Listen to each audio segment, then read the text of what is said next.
So if you already don't have a mount, this video will tell you every single way, or at least every single way that I know of, how to get mounts. And I will tell you right now, some of them are easy, some of them are hard, and some of them may cost you something in real life.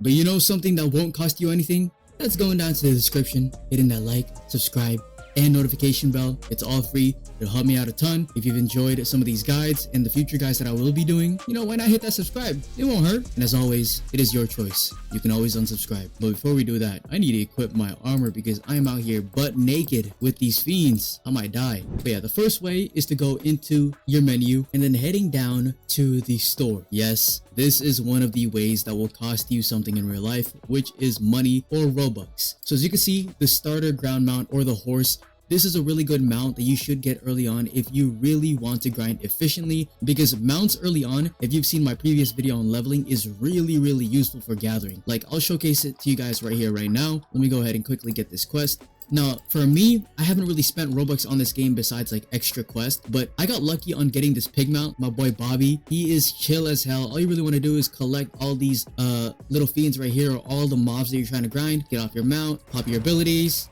and then just start killing them. Like, it is so easy to AoE grind now.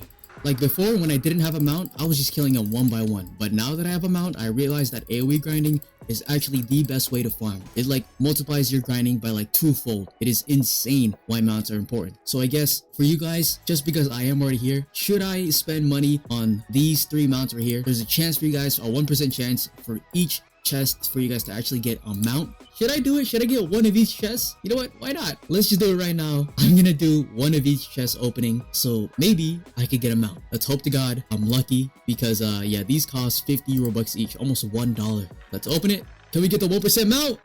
No. Yeah, do not gamble your money away, because this is basically gambling. A 1% chance for a mount, like unless you're insanely lucky or a fucking leprechaun, you're not getting this mount. You really aren't. And the one that I really wanted to get is either the mammoth or this storm scale. They look so sick, but like, am I ever gonna get it by just doing one pull? No, I'm not getting it. I've already seen my luck in Anime Adventures. It's horrible. And in here as well, it is pretty bad. 1%, I am not getting it.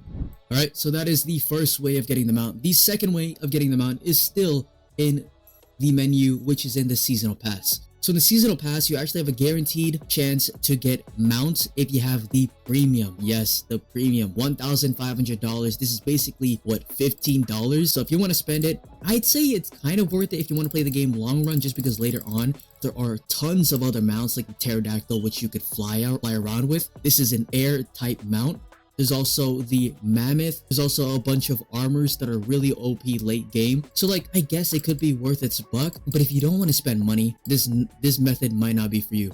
So from here on out, it's basically free reign. All of these mounts are obtainable just by grinding and having good luck. So the third method is by going over to Zoran, or at least that's what I believe his name is. He's near the Elderwoods village. He's near the Elderwoods forest, and you should get him throughout your main quest line. And here is Zoran. He's right next to this purple house near this lake. If you see him more towards the right side of the Elderwoods, pretty easy to find him. And then once you talk to him, he'll have this quest called Path of the Rider. So you want to do this 5-stage quest, and once you finish it, in the end you have a 3% chance of getting a horse, a 3% chance of getting a pig, and a 3% chance of getting the Shadow Pouncer. Those might seem very low, but for me and for the other people that actually did this quest, they said that they got it fairly quickly. Like, I got it on my second or first try, which was pretty insane. If I have a clip on the screen, I will show it up. But yeah, once you complete it, it does this little spinny thing like the other chest, and then you have a chance to get a pet. And I'll just let you know, if you do get a pet, it is unevolved, meaning that you have to get it to level 10 before it turns into an actual mount. So in the meantime, it will be a pet and then will transform into a mount. But throughout that time of it transforming, it will reduce your EXP gain because it's taking some of the EXP. But yeah, right there, as you can see, 2 out of 5. And I won't do this entire quest, but I'm just going to show you a little sneak peek. Yeah, the next thing you have to do is to kill werewolves and female grizzly bears, and then so on and so forth. Honestly, it isn't really that hard. It's just tedious. But if you want to get a mount, which are really useful, do it. Grind for it. If you don't want to spend Robux, do it. Grind for it. And now the final method that I found, which was fighting elite mobs. Now, if you don't know what elite mobs are, they're basically these giant bosses that spawn around the map with purple aura and a crown over their head. They're kind of like a version of a creature that's just stronger and drops insane loot. So for example, I'm gonna put a clip on the screen of me fighting the Tarantox. It's basically a giant tarantula spider that that does a lot of damage. But if you look at his drop list, he actually has a lot of mounts near the bottom that are really low chances, but if you could kill him, those mounts are rare outside of just buying it for Robux. But still, a pretty cool way of getting mounts. And that's basically gonna be it for me. If you guys know any other ways of getting mounts, leave it in the comments below so other people know. But for me, I might just stick with my piggy right here. So with that being said, I'll see you guys later. Peace.